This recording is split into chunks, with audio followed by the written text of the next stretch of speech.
Hello, everybody, and welcome to the Great America Show. It's great to have you with us. Thanks so much for being with us today. I want to begin today's show by giving a shout out to a fan of this program, a fan you probably all know very well. He's the host of a very low-rated nighttime television show. He goes by the name of Jimmy Kimmel. Some may even call him a mental midget or microcephalic. There's many adjectives you can use to describe him. This week on one of his programs on Jimmy Kimmel's show, he took some time to give a shout out to the Great America Show. I did an interview last week with Mike Lindell where we spoke about many issues: election fraud, Mike Lindell's pillows, his company under attack, the sales they run, and all that.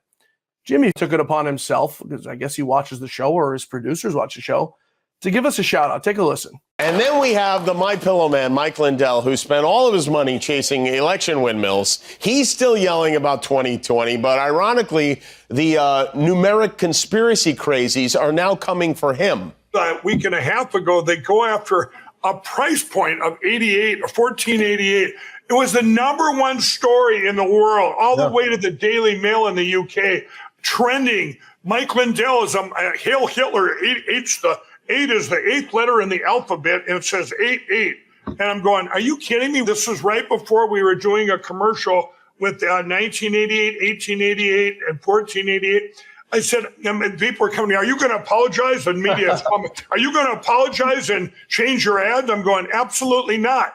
This doesn't mean that just because someone means it. I'm not into numbers, stuff like that, you know. My, how the tables have turned. I do know, Mike. I know numbers aren't your thing unless we're talking thread count or stolen votes. I think the joke's on Jimmy Kimmel as he runs one of the lowest rated nighttime television shows, perhaps on all of television. So nobody's really laughing with you, Jimmy. They're laughing at you, and we're all laughing at you because you are a joke. But thanks for giving the show a shout out. We appreciate it, us and the millions of listeners that join us each and every day on this program. On today's show, I want to do something a little bit different. We're going to talk climate change today, and it's not a popular topic, but it's one I think we should all talk about.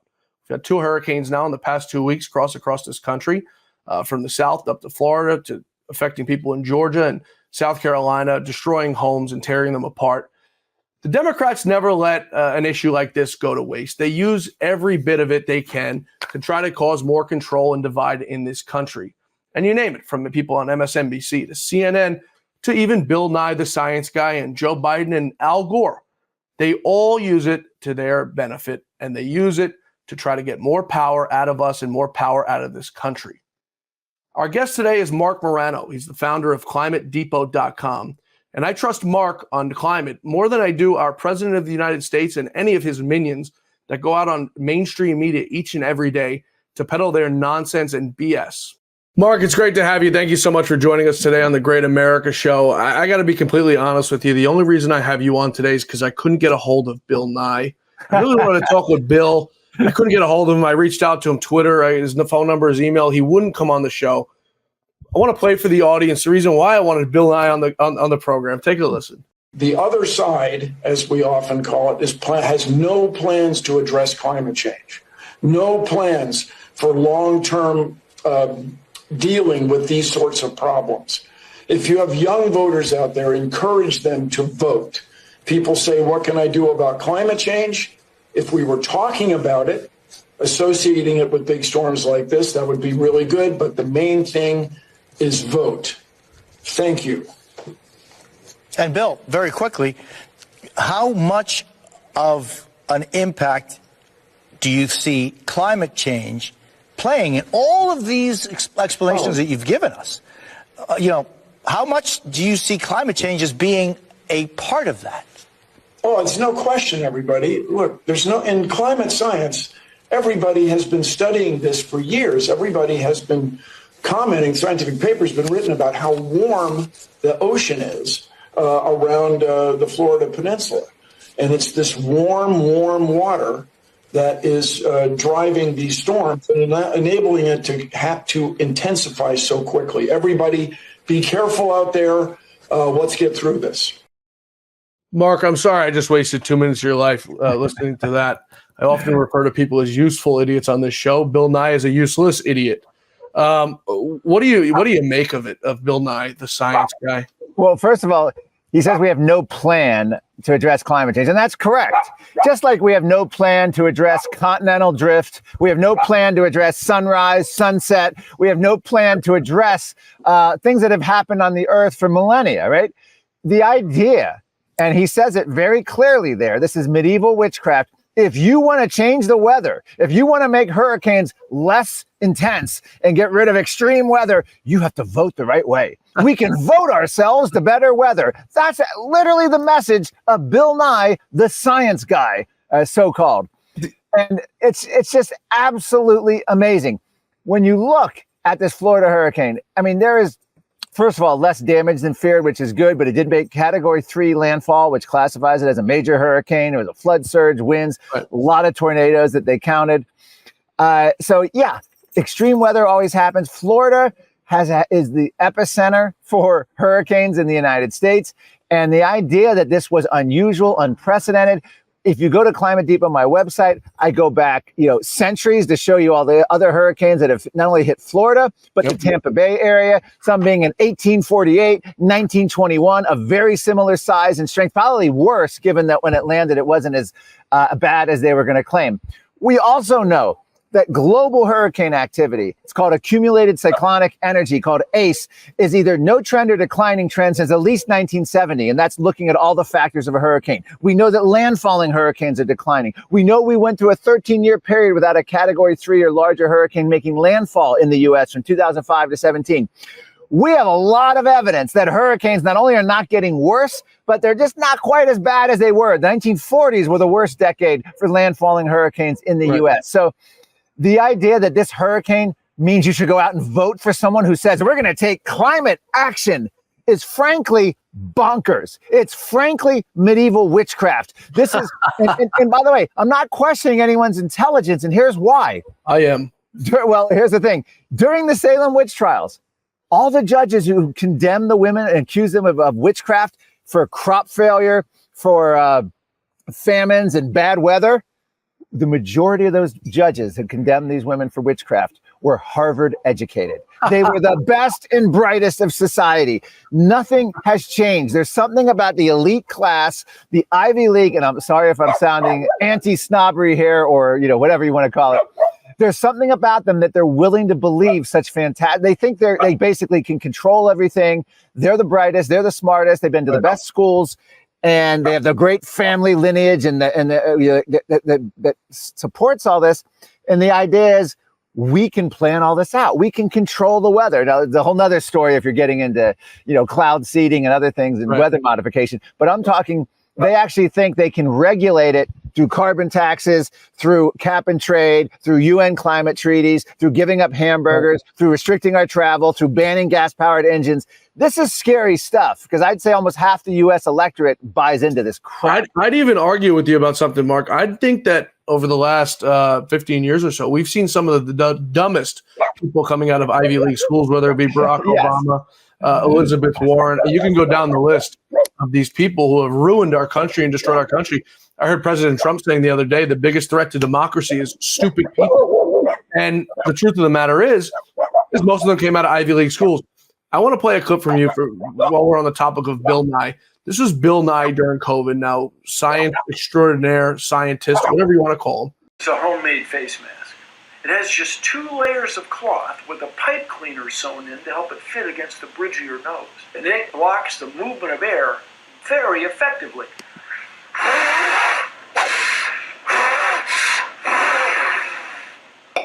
If you're wearing one of these, you're protecting yourself and those around you. Wow. Here's the thing. We can laugh about this, but that was one of the most frightening things that happened in U.S. history was the COVID hysteria, the lockdowns, the mask mandates, and the reason why is it weaponized human breath. And not only did it distort science and all kinds of impose tyranny by bypassing democracy, but the idea that everyone's mouth is a weapon and we need to seal it off and you want to brag about how little oxygen you can get and how much you can breathe. And the idea that this was done to kids as young as kindergarten for 8 hours a day in schools, this is criminal behavior. Now, a little background on Bill Nye. He was in my film Climate Hustle 2 from 2020. I As an extra, as a prop, what'd you use him as? No, I interviewed him in Central Park, and we used him in the film. You want to know what his big headline of that event, of my interview, was? He wanted to look at the possibility of jailing and punishing climate deniers for not for providing misinformation. So this was 2000. I think I interviewed him 2000. I have to think about it. 2017 or so. He was way ahead of the game. He wants censorship. He wants cancel culture. He was at pre-COVID advocating for all the stuff we saw happen to Nobel Prize winning chemist Michael Levitt, to all the Barrington signers who signed the document from Harvard and Stanford, all these epidemiologists who said this is nuts what we're doing. This is not the way to handle a pandemic, lockdowns and tyranny. They were canceled. They were deplatformed. We had government hacks like Anthony Fauci going after him. So that's the history of Bill Nye. He is right in there with that whole game. And the gist of it is, just to simplify, if you disagree with any government agency, NASA, the CDC, the FDA, or the Pentagon, on any of their policies or claims, you are automatically in America now the de facto misinformer, disinformer, and have no right to speak, and you should be censored. That is the most frightening thing I think that's happened to our country. Not in our lifetime. It is in our lifetime, but I'm talking about the last 5 years. It's pretty scary stuff. It's not even that. The FBI might actually even show up at your doorstep because you're a domestic terrorist now. That's right. Marc, I want to take a quick break. When we return, a new science analysis say that Helene was 500 times stronger because of global warming. I also want to take up another new study by these science giants that climate change could trigger a surge in domestic violence. Yeah. We're going to take a quick break. We're talking with Marc Morano of ClimateDepot.com. We're coming right back. Folks, are you tired of supporting big box stores and multi-billion-dollar corporations that don't support us? Corporations that donate tens of millions of dollars a year to push woke Marxist Dem ideologies? Whether it be Amazon and Jeff Bezos or Target with their transgender clothing for kids, or even Bud Light going totally woke, enough is enough. Why should we as lovers of this country continue to support these corporations? The answer is we shouldn't. I constantly get people who reach out to me and ask, John, what can we do to save this country? Where can we shop and support American-made brands and conservative ideologies? Well, we now have a solution to stop shopping at these woke companies and stop funding the deep state, and a solution to buy American. This is something we can all do right now to kick the deep state in the teeth and stop funding our enemies and vote with our dollars. We have a parallel economy for around 450 household products. Not only can you cancel woke brands like Procter & Gamble and Johnson & Johnson, you can also cancel the stores that carry them. I need you all to head over to switchwithjohn.com. That's switchwithjohn.com, where you can read all about our movement. We have access to a conservative manufacturer that will replace these brands and the stores you buy them from. It isn't an additional budget item because instead of turning right into Target or left into Walmart, you're going to shop directly online, directly with the manufacturer. Folks, this is a patriot movement that is happening right now before our eyes. Every 47 seconds, a shopper is switching to our online store, and we need you to partner with us. Join us and band together. I just canceled my Amazon Prime subscription because I've truly had enough. So what do you say? It's time to put your money where your heart is?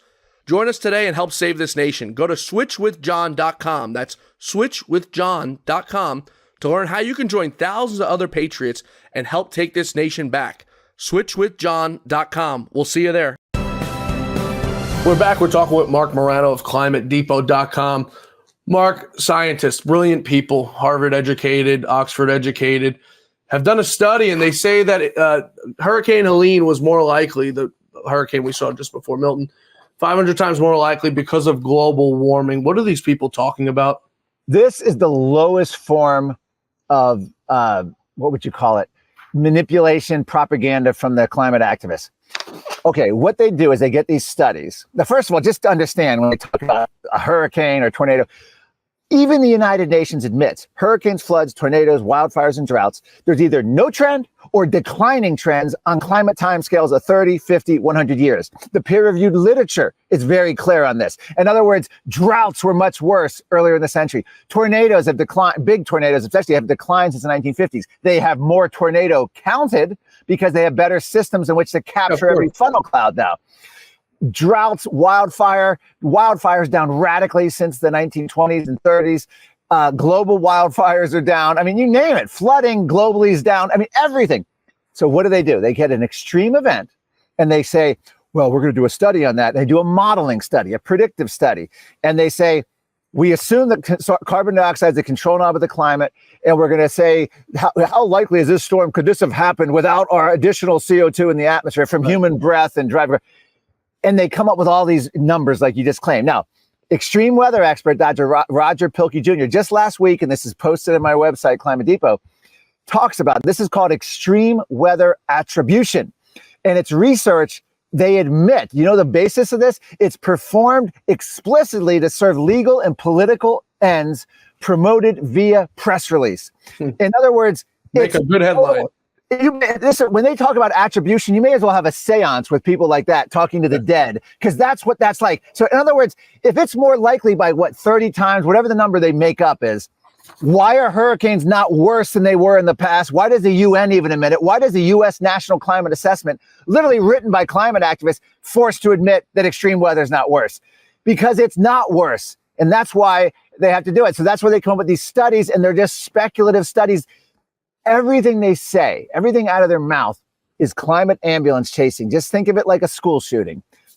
There's a school shooting. What happens? Gun control advocates come out of the woodwork, start talking about the need to ban guns and gun buybacks and gun control legislation. Same thing happens. A tornado, a flood, a hurricane, they all come out of the woodwork and they start claiming that, you know, we caused this and we have to stop it. Frightening stuff. This is as old, again, as this whole climate debate. It really began in earnest 1988 with the UN's involvement and also the James Hansen of NASA's involvement, where they just started the scaremongering. And just like COVID, it all relies on fear and the idea that we can tax, regulate, and vote ourselves out of this bad weather. And one last point on this is important. When they talk about, and you'll see this, you got to be gentle with people, because they see this in the news. What I'm saying is that it's understandable why people get afraid of bad weather. Al Gore's on there every time he's interviewed. Every night on the news looks like a walk through the book of Revelations. It's end times with the bad weather. The bottom line is this. I already told you the extreme weather, and admitted by these same activists, buried in their reports, it's not getting worse. But think of it like the lottery. This is what the propaganda is. Your chance of winning the lottery is very low. The chance of someone somewhere winning the lottery is very high. Right. How do you do that? Every time someone wins the lottery, you see they won $1 million. He won 10 million. There's a $30 million draw. He won 100,000. Let's get a picture, a big cardboard check. Let's plaster it everywhere. Let's promote it. Let's put ads on TV. The government. You get the impression that everyone's winning the lottery. Well, guess what? That's exactly the same tactic that they do with the climate, with any bad weather event. They come out and they make it look like, oh, there's a flood in Australia, there's a heat wave in Europe, there's a hurricane in Florida, there's a drought in California, and they make it look like it's all unprecedented. There's always going to be a record broken in one specific spot. In fact, the National Hurricane Center last year in Florida, I think it was a Category 1 or 2 hurricane, they said it was unprecedented. This was repeated by NPR and all the major media. What was unprecedented? It had never hit a hurricane of that strength, had never hit a 50-mile-an-hour stretch in Florida. So they called that unprecedented. Right. Now, I could go to McDonald's and get one of the crap hamburgers and say I had an unprecedented hamburger. Well, what happened? What was so different? Well, I ate it in my closet because I'd never eaten a hamburger in my closet before. It was unprecedented hamburger from McDonald's. That's the kind of logic that they do, and they bombard you so you get the impression that just like you get the impression everyone's winning the lottery and you need to play because you'll win too, they get the impression that everyone has bad weather and it's getting worse, when the reality is the exact opposite. This is one of the greatest con games going. And the reason I'm so worked up about this, I've been to 20 out of the last 22 UN climate summits. I worked in the U.S. Senate Environment and Public Works Committee. I was in Bali, Indonesia, a taxpayer expense, $18,000 something round trip flight, business class. I had my own pod. I could sleep. I had warm cookies, milk. Neither here nor there. But at this event, John McCain, who was then right about to run for president, this was 2007, actually, this was. Yep. His aide said, we're going to start focusing on extreme weather and tying that to climate change. Because up before that, it had been polar bears, which they dropped. Polar bears are disappearing, but only from Al Gore's books and movies, as their numbers have increased to record levels. So this was a concerted political campaign beginning in that UN climate summit. John McCain's aide was involved in it. He told me about it. We had a debate on a UN bus as we were going out to a bean factory or a rice paddy in Indonesia, one of these goodwill tours that they give you when you're at these summits. And I was saying that's the most absurd thing in the world. And here we are, lo and behold, 18 years later, boom, they have got it. They've gone way beyond my expectations. And that's what they've done. It's pure propaganda from beginning to end. Unbelievable. You mentioned Al Gore as another one. I guess he could be America's second favorite scientist to Bill Nye or John Kerry or whatever one of these guys. For anyone interesting, Al Gore is doing a climate summit where he's going to train with Al Gore, skill building sessions and workshops to become a climate champion. October 17th to the 23rd. Mark, I'm going to guess you're not going to be there, but give us a sense, if you will, what is I said Bill Nye, Al Gore going to possibly teach anybody, because he knows nothing to begin with. Exactly. All he knows is the political activism. Right. You know, what's his name? James O'Keefe. This is an area ripe for James O'Keefe. We need some undercover video cameras and people to go be trained by Al Gore and then, ask him interesting questions and see what Al Gore says when he thinks the camera's not on. This is disgusting what you mentioned. His group, the Climate Reality Project, pumped out this email and all this promotion timed perfectly with Hurricane Helene and Hurricane Milton. And the idea, there's also donations on the email urging you to donate so you can do these skill building sessions and workshops to make all these young climate. This is like a religious event. This is like a bishop training a pope or bishop training priests to go out and be apostles. It's very similar. These are little apostles of Al Gore that are going to go out and parrot all of his climate bullshit. Now, I'm sorry, I don't think we're doing broadcast. This isn't broadcast, so I can say words like that. But it's just amazing how, and the phrase, it was Joe Bastardi, the meteorologist, who came up with it, climate ambulance chasing. It really is an apt term. Oh my God, a tornado here. You caused it. We can vote ourselves. And hey, we can sue ExxonMobil and we'll get them to stop polluting the atmosphere. We won't have these storms anymore.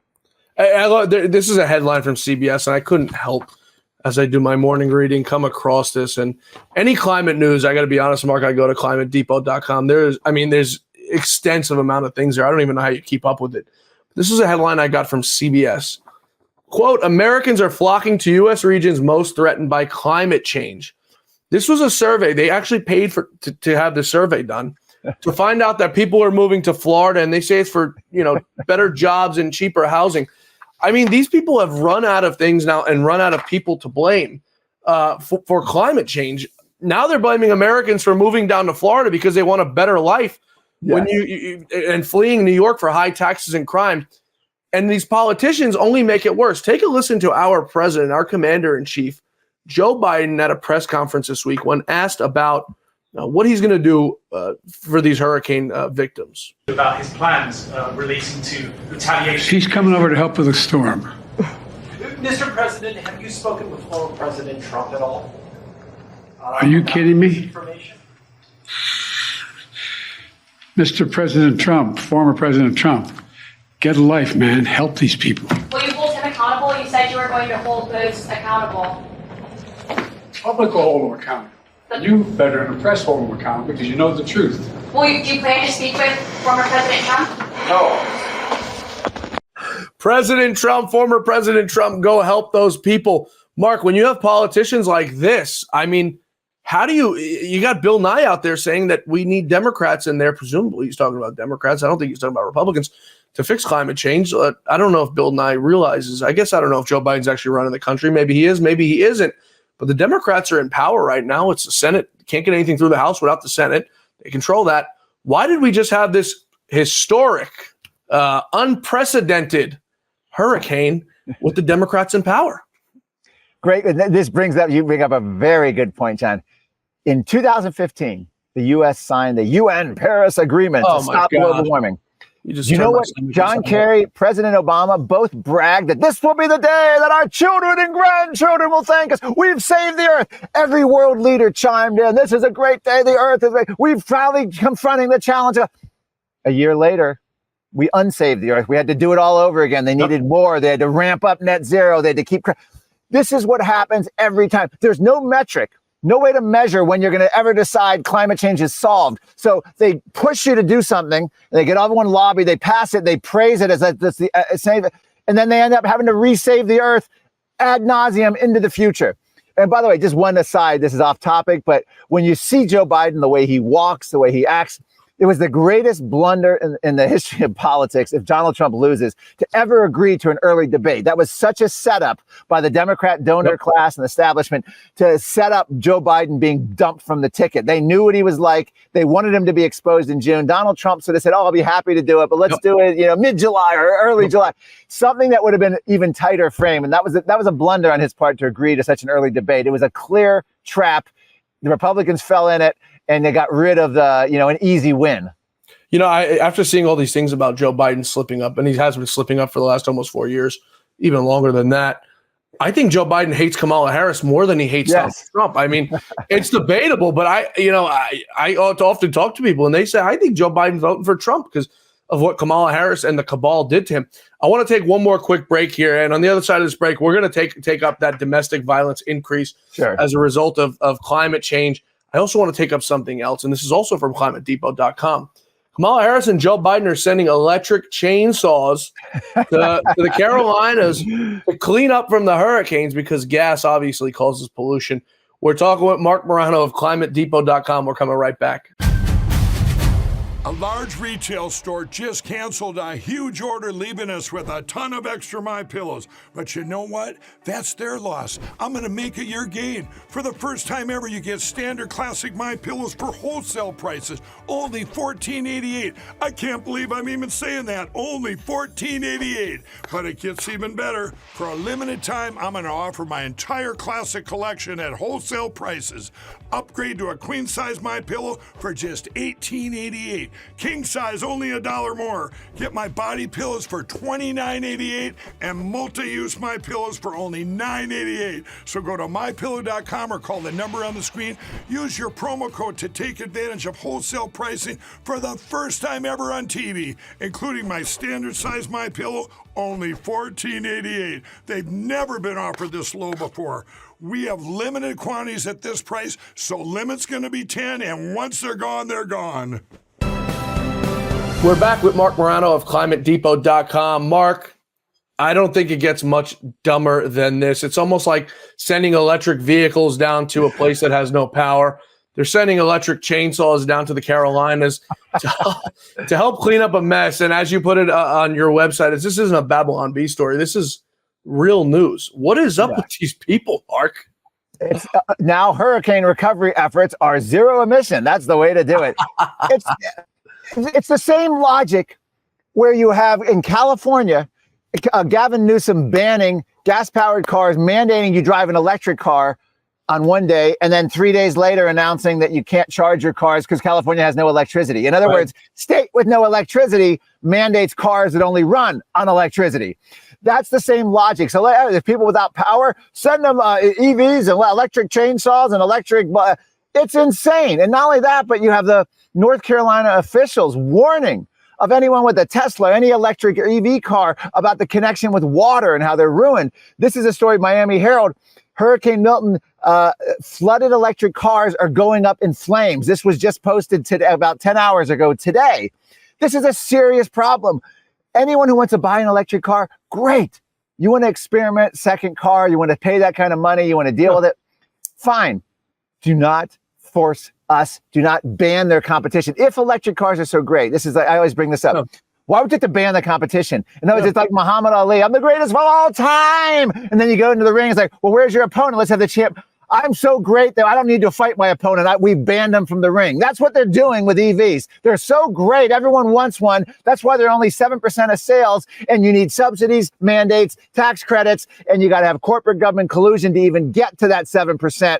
And suddenly, we have to ban gas-powered cars. Let's ban the competition. It's nuts. And it's just like complete disconnect with logical thinking when it comes to the climate and green energy agenda. Yeah, and I mean, there are some cases where I think electric cars, and I don't care for them. I think they're kind of cool. I've driven Teslas many times. I like the feature the best where you can put the car on the road, press autopilot, and go to sleep and wake up when you're there. That has some appeal. I get that. But, which I have tested before, unfortunately. But, I live in New York. I commute to the city every single day from where I live. And, you have some sort of benefits. You can drive in the HOV lane, and everyone knows it's traffic. There are benefits like that. You go get your Tesla Model 3 for whatever they're charging, $30,000, $35,000, which is the same price as a Hyundai or a Toyota. Right, only because of subsidies, mandates, and all the tax credits. So in that case, you have your benefits. And if people want to go out and do it and have it as a second car or whatever, go right ahead. But as you pointed out, don't force it on us. We don't want you look at what happened in Texas with those windmills and them losing the power grid for weeks, and they couldn't get it back together because the things are frozen. Now, what do you do with an electric car in that situation? I mean, it's government. It's part of, but see, it's a whole nother conversation, but it's part, the actual negatives that we're talking about are part of what they're seeking. And what they're seeking is limited mobility of Americans. Think back to Henry Ford Model T, mom and pop gas stations, it was literally the open road freedom of movement. That's what built America, right? Communities, it was a freedom of travel, eventually the national highway system. And what they've done now, because they're pushing a national singular electric charging grid for cars. Think of the next pandemic, by the way. They don't need to issue stay-at-home orders. Once you ban gas-powered cars and everyone's on the charging grid, you just turn off the switch like the lever in the movie Frankenstein, the whole castle collapse. You could just turn off the switch and everyone's stuck at home with no freedom of movement. That's why we have 15-minute cities. That's why you have corporate government collusion, like major banks now saying they're not going to give out car loans for people who buy gas-powered cars. You have cities in Colorado, California banning creation of gas stations. They're creating freedom of movement rationing. The crazy thing about it all that blows my mind, Elon Musk, who's now an avid Trump supporter. Yes. He's not even all for banning. And this is the king of electric vehicles, the number one producing. I think he actually sells the number one producing vehicle in America with Tesla, or maybe the world. But they heavily rely on China. So they might be assembled in America. We but talked it's not about that. We talked about that plenty on this show, and his reliance on China for the batteries. It's a big problem that Elon has, and hopefully he can get out. They shut down our rare earth mines in the United States, or heavily regulate them. So it's insane. And we have the best environmental standards and human rights standards. So why would we want them from China if we could get them somewhere else? But my point to that is that you have Elon Musk saying, I understand people want gas cars, and that's fine. You should have gas cars. People should heed his words, because he's a very, very smart man. He is. I want to turn to a study. Researchers from the University of College of London, go figure, no less, analyzed how extreme weather events in 156 countries were linked to the rate of intimate partner violence, also known as IPV. They found that in 2 years following a storm, a landslide, or a flood, there was a rise in. This is not funny, but it's not. The fact that they did this study is absurd. They found that in 2 years following a storm, landslide, or flood, there was a rise in physical abuse and sexual abuse. It was particularly the case in countries with lower GDP. First of all, Mark, who would come up with this at a university? Who would come up with doing such an asinine study to even link the two together? The same people who say math is racist, University of Rhode Island professor. I'm not kidding. He said math is racist. You can't use math, can't trust it. The same people who say that we're going to have more barroom brawls, violence, rape, car thefts because of global warming. Not making that up either. That's UN scientists did it. This study said this kind of stuff happens in countries with patriarchal gender norms. In other words, this is an identity politics study. And there are so many studies, there's people that say that, the white man, there's white man science, white man caused the hurricane in Africa. I've documented all this at Climate Depot. They're literally turning this into just an insane, they're corrupting science beyond belief. Now, I'm willing to concede that if you just look at a study, under the extreme stress, there's going to be more violence, probably just by human nature. Under stressed families, stressed marriages, there's probably going to be more of a chance of violence. But as I already mentioned, there is no increase in extreme weather. So this has nothing to do with climate. It could do a study. It might be legitimate. Areas that have extreme weather tend to have more disrupted families and violence. That's probably somewhat valid if you look at it. Maybe people that are under extreme conditions lost their home, lost all their finances. Yeah. People have died or family members have died. You might think there's going to be problems. Or it has nothing to do with climate. It has nothing to do with patriarchal gender norms. Before the show, we spoke about even the fact of looting. If you put out a thing, looting increases by 150% under hurricane conditions. Well, no crap. I mean, Mark, I can put out a study and poll 10 people and that a study, John Fawcett's a weirdo, Marc Morano's a weirdo. I guarantee you we'll get some statistical numbers. I mean, it's just these people are running out of things to poll and waste their money on. It makes zero sense. What the hell is going on in this world? I feel like we're living, you mentioned Frankenstein. I feel like we're living in the Twilight Zone. I want to wrap up. And for everybody, I mean, for all your climate news, you got to go to climatedepot.com. Marc lays it out. There's no upward trend in hurricane activity. The left used their fear mongering, to push their agenda. And Bill Nye went on MSNBC and laid it out. It's all to get the Democrats back into power. You got to vote. Vote yourself to better climate. That's the message. It's frightening. And they mean it. They're dead serious. Absolutely they are. But they're so dumb that they tell us what their plan is. It's just that the Republicans are just as dumb because they don't exploit it. I want to end on a serious note. It may be a stupid question, but it's a question I get asked a lot. And it's one that I wonder myself. During one of the hurricanes when President Trump was in office, he may or may not have said this to somebody. It's unconfirmed. Can we drop a bomb on a hurricane to disrupt it? Or what can we do truly? And I'm not saying vote because it's not a left or right issue. It's a nature issue. Is there anything that we can do to stop hurricanes, to subside them, to redirect them? You often hear people say, it hurts nature. It hurts this and that. Well, guess what? I mean, would you rather kill a few thousand fish or would you rather kill a few thousand American people? I think at the end of the day, 9 out of 10 people, maybe 8 out of 10 people, depending on who you're polling, are going to choose to save the human life. Is there anything we can do down in, where they mostly form down by Africa, off the coast of Africa, to disrupt how they form, disrupt their direction, redirect them somewhere? Is there anything we could do? You shouldn't fool with Mother Nature. No, in reading some of the work, meteorologist Joe Bastardi was just talking about this. There are theories that if you cloud seed, put certain chemicals into these hurricanes in earlier formation, that they might be able to dissipate them and not allow them to form. The idea of a bomb, I'm sure if you let off a thermonuclear bomb in an early form of a hurricane, I wonder which way it would go. It could dissipate it or turn it into a turbo hurricane. I don't know. But there's certainly government scientist research.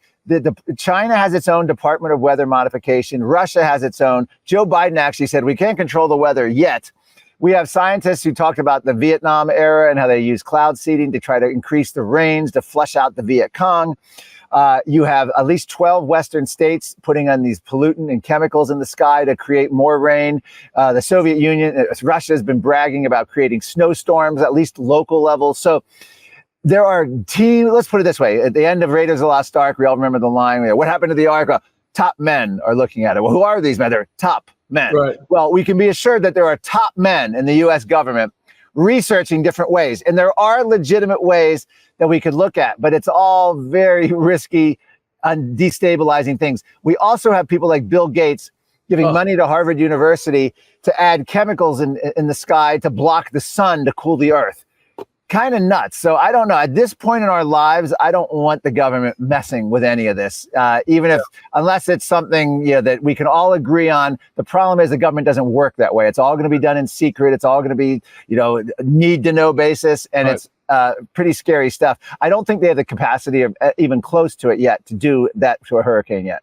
And it's also who can make the most money off it. I'm sure you get Dr. Anthony Fauci back to work if you tell him that we're working on some sort. You can create a lab that shuts down the world. Why not? Why not create? But no, it's absolutely true. But when you say the names of the government, or you say Bill Gates, you've got me sold that we should not do anything. Now, if you mentioned Elon Musk is working on something, I may be a little bit more inclined to do so. I have one more quick question for you, and it's on Hurricane Milton. I found it so interesting that once the hurricane hit the coast of Florida, the eye completely disappeared. The eye that was supposed to be carrying 160 plus miles an hour of wind, storm surges to 15 to 25 feet, threatening to put all of St. Pete and Tampa underwater, over 3 million people living there. Was that an act of nature? How often do we see something like that happen where the eye of the storm just disappears? And thank God, the storm was bad. People will lose their lives. Not as bad as feared, though. People will lose everything they have. And I'm not discounting that at all. It's truly sad, and it's a tragedy that this happens in this country and across the world.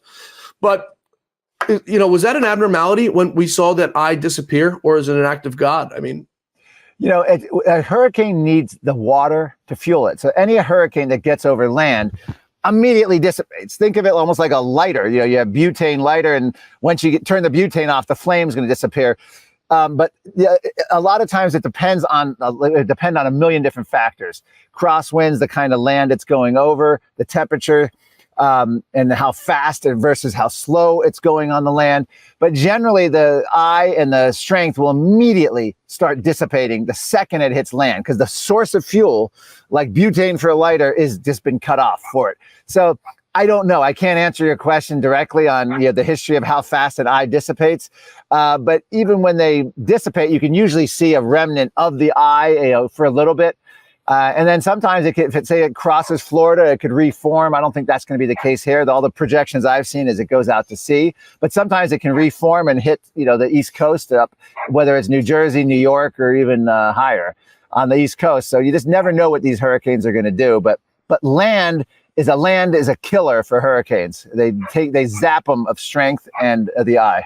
Or maybe we go build some, develop out in the middle of the Atlantic Ocean. We develop some land where they're forming, and we make it a parking lot for all these leftists to go live when Trump wins on November 5th or 6th or 7th. Marc, you do an excellent job. Marc Morano, climatedepot.com. Thanks for all you're doing.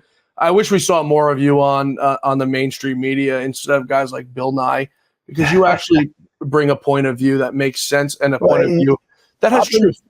Up until I used to be climate skeptics used to be able to go on CNN. I had debates with Piers Morgan, and I had debates with Bill Nye on CNN, hosted by that. And I was on ABC, I was on MSNBC. All that changed by 2016. With the election of Trump, they basically said we're not going to allow any of these kind of voices on our mainstream media again, and it ended for everyone. And so it's really tough. And one last thought. I am going to Azerbaijan, in between Russia and Iran, next month in about 4 weeks, to this UN climate summit. And there's going to be that'll be 1 week after the election. They'll either be celebrating Kamala Harris's win, or they'll be in a dark mood for Donald Trump. I hope it's Trump, because I'm going to go have some fun at their expense if that's the case. You call yourself a climate skeptic. I think you're on the side of truth. So I wouldn't consider you that. I consider you a truth teller and a flamethrower. Thank you, Marc Morano, climatedepot.com, folks. Check it out. All your climate news, parody. The problem is the parody. It's not really parody. It's truth that the left is peddling. Marc Morano, thanks so much, brother. Thanks a lot, John. Appreciate it. Thanks to Marc Morano, and thank you all for being with us here today on the Great America Show. Be sure to join us back here tomorrow for the Great America Saturday Show as our quest for truth, justice, and the American way continues. Be sure to follow me on Twitter at John Fawcett NY and on Truth Social at John Fawcett. See you back here tomorrow. May God bless you. May God bless America. And may God bless the great Lou Dobbs.